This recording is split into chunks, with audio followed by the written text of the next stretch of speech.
Assalamualaikum warahmatullahi wabarakatuh. Apa kabar semua? Semoga semuanya selalu diberi kesehatan dan kekuatan agar bisa belajar dengan semangat.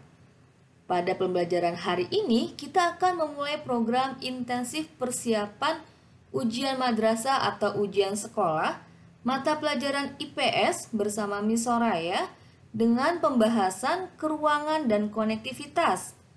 Mari kita simak video pembahasan materi dan soal berikut ini.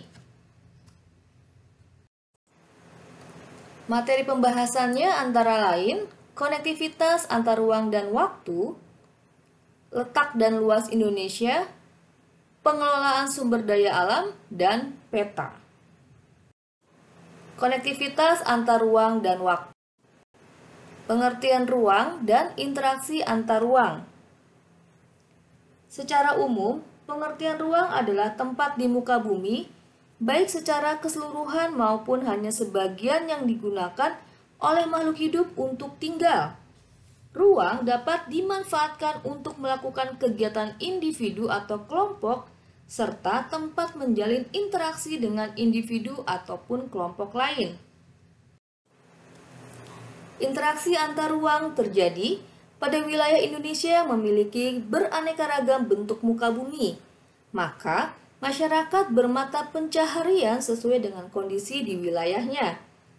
Suatu wilayah yang tidak mampu memenuhi kebutuhannya sendiri akan berinteraksi dengan wilayah lain untuk memenuhi kebutuhannya.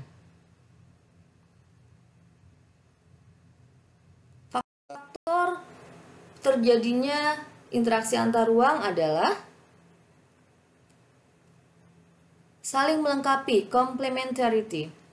Kondisi di setiap wilayah yang memiliki perbedaan komoditas.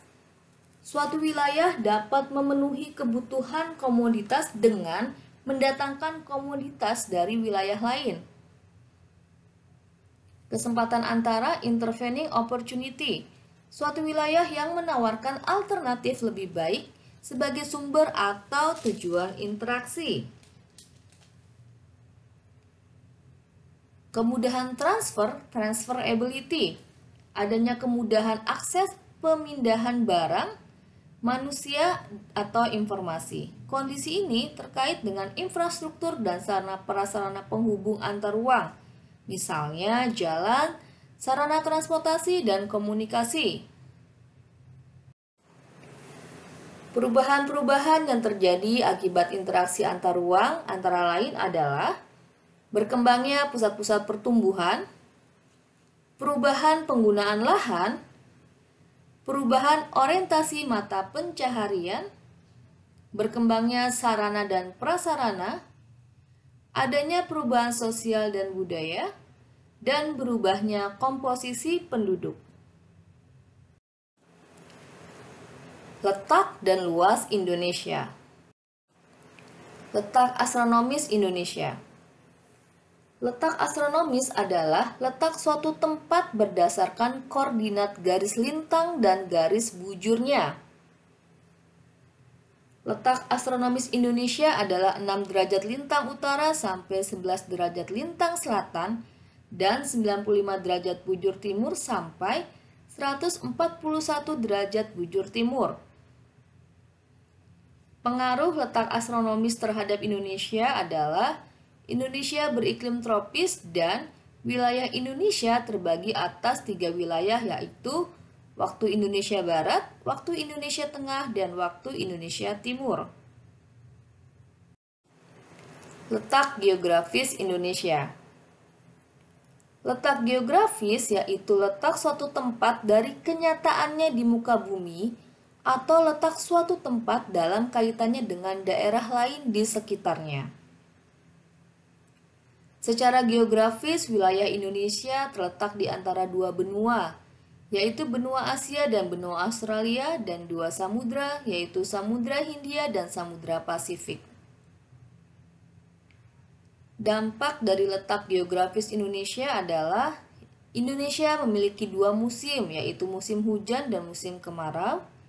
Indonesia menjadi jalur perdagangan, transit, dan lintas internasional, dan Indonesia kaya akan budaya. Letak geologis Indonesia. Letak geologis adalah letak suatu wilayah berdasarkan keadaan batu-batuan yang terdapat pada tubuh bumi. Wilayah Indonesia merupakan pertemuan antara dua deretan pegunungan lipatan muda dunia, yaitu rangkaian Sirkum Pasifik dan rangkaian Sirkum Mediterania. Hal ini mengakibatkan Indonesia memiliki banyak gunung api yang aktif. Kondisi ini menjadikan Indonesia memiliki tanah yang subur. Wilayah Indonesia terletak pada pertemuan tiga lempeng besar, yaitu lempeng Indo-Australia, lempeng Eurasia, dan lempeng Pasifik. Akibat tabrakan antar lempeng, Indonesia sering terjadi gempa bumi. Wilayah Indonesia terletak pada pertemuan dua daerah paparan, yaitu paparan Sunda, Semenanjung Malaysia, Sumatera, Jawa, Madura, dan Bali, dan paparan Sahul meliputi Papua dan Indonesia bagian timur, serta zona transisi yang terletak di antara keduanya. Kondisi tersebut menyebabkan Indonesia kaya akan keanekaragaman hayati, flora, dan fauna. Luas wilayah Indonesia. Luas wilayah Indonesia adalah 5.193.252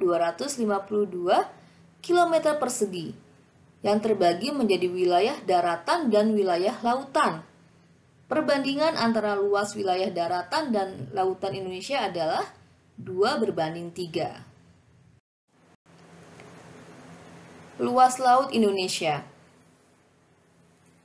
Wilayah laut Indonesia berdasarkan hukum laut internasional yang ditetapkan pada tahun 1982 meliputi batas landas kontinental, merupakan kelanjutan dari kontinen yang diukur dari garis dasar ke arah laut lepas sampai kedalaman 200 meter. Hak atau kewenangan dalam wilayah ini adalah memanfaatkan sumber daya alam yang terdapat di dalam dan di bawah wilayah ini. Kewajiban sebuah negara dalam wilayah ini adalah tidak mengganggu lalu lintas pelayaran. Batas laut teritorial merupakan batas laut yang diukur sejauh 12 mil dari dasar ke arah lautan bebas. Sebuah negara mempunyai hak kedaulatan penuh pada wilayah ini, tetapi memiliki kewajiban harus menyediakan alur lalu lintas damai, baik di atas permukaan maupun di bawah permukaan air. Zona ekonomi eksklusif merupakan wilayah laut sejauh 200 mil dari garis dasar ke arah laut bebas sebuah negara kepulauan. Pada wilayah zona ekonomi eksklusif, sebuah negara mempunyai kewenangan dalam memanfaatkan sumber daya, baik di laut maupun bawah laut. Pada zona ini, semua negara asing bebas melakukan pelayaran, penerbangan, serta pemasangan kabel dan pipa bawah laut, sesuai dengan prinsip hukum internasional. Potensi sumber daya alam Indonesia. Negara Indonesia memiliki keanekaragaman potensi sumber daya alam. Potensi sumber daya alam Indonesia terbagi potensi sumber daya hutan dan potensi sumber daya tambang.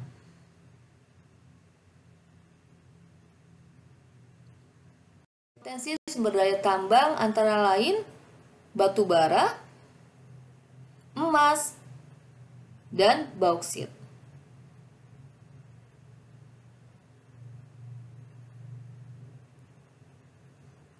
Potensi kemaritiman Indonesia meliputi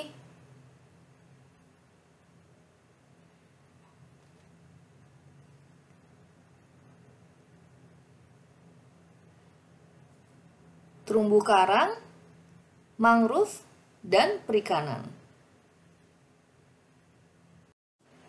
Selanjutnya kita akan pembahasan tentang peta. Sebuah peta terdiri atas beberapa komponen penyusunnya. Komponen penyusunannya terdiri atas judul peta, skala peta, orientasi utara, legenda, inset. Simbol peta, garis koordinat, dan sumber peta. Selanjutnya kita akan pembahasan latihan soal. Soal nomor 1 adalah bentuk interaksi antar ruang dapat dilihat dari contoh berikut, yaitu A. Aji merantau ke Jakarta untuk memenuhi kebutuhan hidupnya. B. Bu Wati pergi ke pasar untuk membeli kebutuhan sehari-hari. C. Pak Budi mengantar hasil kerajinan dari rotan melalui perjalanan darat dari Semarang ke Bali. D. Pak Amir sedang melihat tayangan televisi tentang berita politik yang sedang terjadi di Indonesia. Dan jawaban yang benar adalah B. Bu Wati pergi ke pasar untuk membeli kebutuhan sehari-hari. Nomor 2, jenis pasir hitam yang sering kita temui berbeda dengan pasir putih. Daerah penghasil pasir putih di Indonesia adalah daerah Gunung Kidul, Yogyakarta, yang merupakan daerah dengan sumber daya kapur, sehingga menghasilkan pasir yang berbeda. Kesimpulan yang tepat berdasarkan pernyataan tersebut adalah A. Perbedaan karakteristik pada setiap ruang disebabkan oleh sumber daya yang dimiliki. B. Perbedaan karakteristik menyebabkan perbedaan ruang di setiap wilayah. C. Perbedaan sumber daya tidak mempengaruhi karakteristik ruang setiap wilayah. D. Perbedaan karakteristik merupakan potensi lokal yang dimiliki setiap ruang. Dan jawabannya adalah A. Perbedaan karakteristik pada setiap ruang disebabkan oleh sumber daya yang dimiliki. Soal nomor 3, apabila suatu wilayah terdapat banyak sentra industri, daerah tersebut memiliki potensi fungsi sebagai pusat. Kata kuncinya adalah sentra industri. Pilihan yang pertama, kebudayaan, B. Pemerintahan, C. Perdagangan, dan D. Perbelanjaan. Jawabannya adalah C. Perdagangan. Soal nomor 4, Indonesia adalah negara yang strategis dilihat dari letak geografisnya. Hal tersebut disebabkan Indonesia A. Tidak memiliki iklim ekstrim, B. Berada pada posisi silang dunia, C. Merupakan pertemuan dua jalur pegunungan dunia, D. Memiliki hasil dan kekayaan laut yang melimpah. Jawabannya adalah B. Berada pada posisi silang dunia. Soal nomor 5, wilayah perairan yang mengelilingi Indonesia bagian selatan adalah A. Samudra Pasifik, B. Samudra Atlantik, C. Laut Tiongkok Selatan, atau D. Samudra Hindia. Jawabannya D. Samudra Hindia.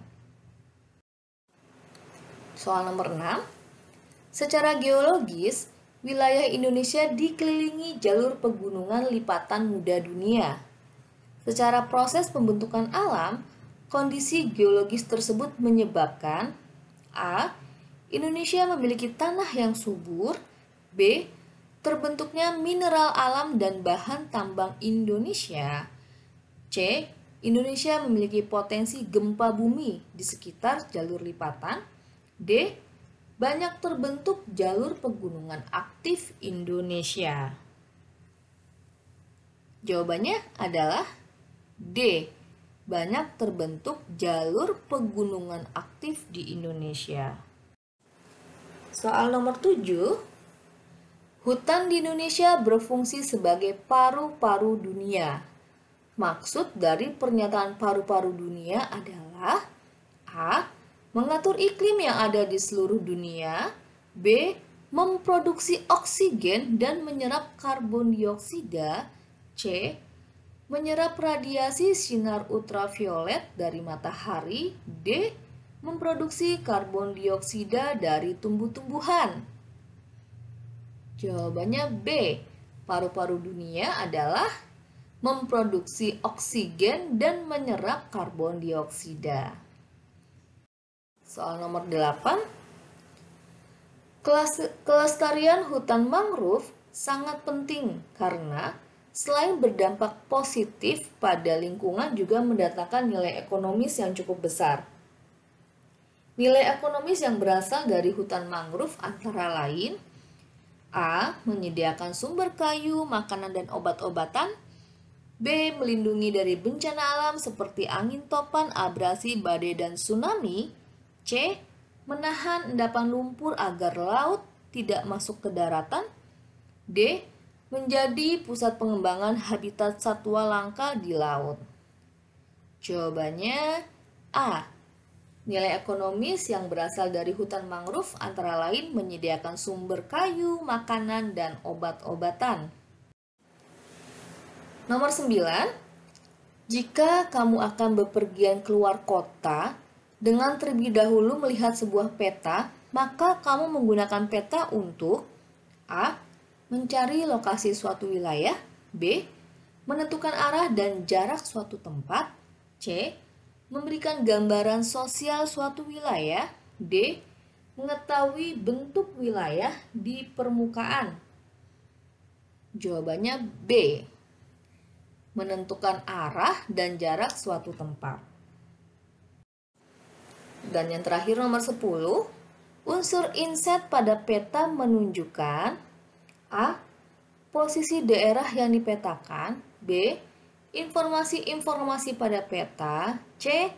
Arti seluruh simbol yang terdapat pada peta. D. Lokasi daerah yang dipetakan pada kedudukan sekitar yang lebih luas. Jawabannya D. Unsur inset pada peta menunjukkan lokasi daerah yang dipetakan pada kedudukan sekitar yang lebih luas.